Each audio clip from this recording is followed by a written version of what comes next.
যদি আজ আপনার মনটা খুব অশান্ত থাকে, যদি মনে হয় অনেক চেষ্টা করেও জীবনে কিছুই ঠিক হচ্ছে না, যদি আপনি কাউকে বিশ্বাস করে বারবার কষ্ট পেয়ে থাকেন, অথবা যদি আপনার মনে হয় আমার জীবনটাই কেন এত কঠিন, তাহলে আজকের এই কথাগুলো শেষ পর্যন্ত শুনুন।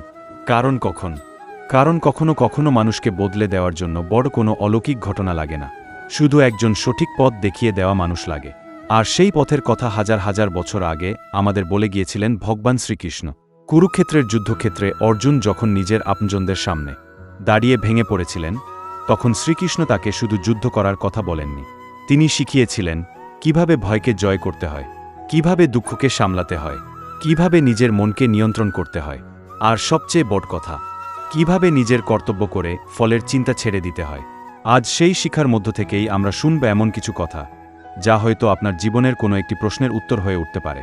একটু চোখ বন্ধ করুন, গভীরভাবে শ্বাস নিন, আর মনে মনে বলুন, হে কৃষ্ণ, আমার মনকে শান্ত করো, আমাকে সঠিক পথ দেখাও। একবার কল্পনা করুন, কুরুক্ষেত্রের বিশাল যুদ্ধক্ষেত্র, চারদিকে অসংখ্য সৈন্য, শঙ্খের শব্দ, রথের শব্দ, যুদ্ধের প্রস্তুতি। আর সেই মুহূর্তে অর্জুন নিজের রথের ওপর দাঁড়িয়ে দেখলেন সামনে তার আত্মীয়, গুরুজন, পরিচিত মানুষ। অর্জুনের হাত থেকে ধনুক পড়ে গেল। তিনি বললেন, কৃষ্ণ, আমি কিভাবে তাদের বিরুদ্ধে যুদ্ধ করব? আজকের পৃথিবীতেও কি এমন হয় না? আমাদের যুদ্ধটা হয়তো কুরুক্ষেত্রের মতো নয়, কিন্তু প্রত্যেক মানুষের নিজের একটা কুরুক্ষেত্র আছে। কারো যুদ্ধ অর্থের সঙ্গে, কারো যুদ্ধ সম্পর্কের সঙ্গে, কারো যুদ্ধ নিজের ব্যর্থতার সঙ্গে, কারো যুদ্ধ অতীতের সঙ্গে, আর কারো যুদ্ধ নিজের মনের সঙ্গে। আপনিও হয়তো প্রতিদিন এমন একটি যুদ্ধ করছেন যেটার কথা কাউকে বলতে পারেন না। হাসছেন, কাজ করছেন, মানুষের সঙ্গে কথা বলছেন, কিন্তু ভিতরে ভিতরে একটা প্রশ্ন আপনাকে কষ্ট দিচ্ছে, সবকিছু ঠিক হবে তো? শ্রীকৃষ্ণের শিক্ষা এখানেই আমাদের শক্তি দেয়। তিনি যেন বলেন, তুমি ভবিষ্যৎ নিয়ে ভয় পেও না, আজ তোমার যে কর্তব্য সেটাই মন দিয়ে করো। ফল কখন আসবে, কিভাবে আসবে, সেই চিন্তা তোমাকে দুর্বল করে দেবে। তাই নিজের কাজটা সৎভাবে করে যাও। একজন মানুষ ছিল, তার নাম ধরা যাক অনিরুদ্ধ। অনিরুদ্ধ খুব সাধারণ একজন মানুষ। সকাল থেকে রাত পর্যন্ত পরিশ্রম করত, পরিবারের জন্য চিন্তা করত, ভবিষ্যতের জন্য চিন্তা করত। কিন্তু তার একটা সমস্যা ছিল, সে সবসময় অন্য মানুষের জীবনের সঙ্গে নিজের জীবনকে তুলনা করত। কেউ নতুন বাড়ি কিনেছে, সে ভাবত, আমার কেন নেই? কেউ ভালো চাকরি পেয়েছে, সে ভাবত, আমি কেন পারলাম না? কেউ ব্যবসায় সফল হয়েছে, সে ভাবত, আমার ভাগ্যটাই খারাপ। একদিন গভীর রাতে অনিরুদ্ধ একা বসেছিল, তার চোখে জল। সে আকাশের দিকে তাকিয়ে বলল, হে কৃষ্ণ, আমি এত চেষ্টা করি, তবুও আমার জীবন কেন বদলায় না?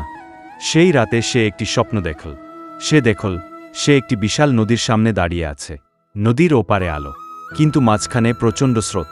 অনিরুদ্ধ নদী পার হতে চাইছে, কিন্তু সে বারবার জলের স্রোত দেখে ভয় পেয়ে পিছিয়ে যাচ্ছে। ঠিক তখন তার পাশে একজন এসে দাঁড়ালেন, হাতে বাঁশি। অনিরুদ্ধ বুঝতে পারল তিনি শ্রীকৃষ্ণ। কৃষ্ণ বললেন, তুমি নদীর ওপারে যেতে চাও? অনিরুদ্ধ বলল, হ্যাঁ। কৃষ্ণ বললেন, তাহলে নদীর স্রোত নিয়ে এত চিন্তা করছো কেন? অনিরুদ্ধ বলল, স্রোত খুব বেশি, আমি ভয় পাচ্ছি। কৃষ্ণ মৃদু হেসে, যে মানুষ শুধু স্রোতের দিকে তাকিয়ে থাকে সে কখনো নদী পার হতে পারে না, তাকে প্রথমে পা বাড়াতে হয়। অনিরুদ্ধ বলল, কিন্তু যদি আমি ডুবে যাই?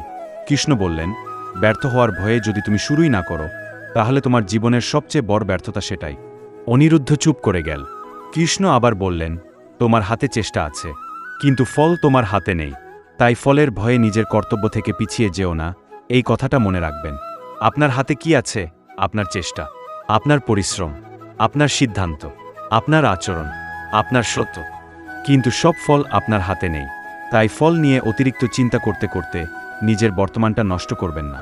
অনেক মানুষ আজকের সুখটা নষ্ট করে আগামীকালের চিন্তায়।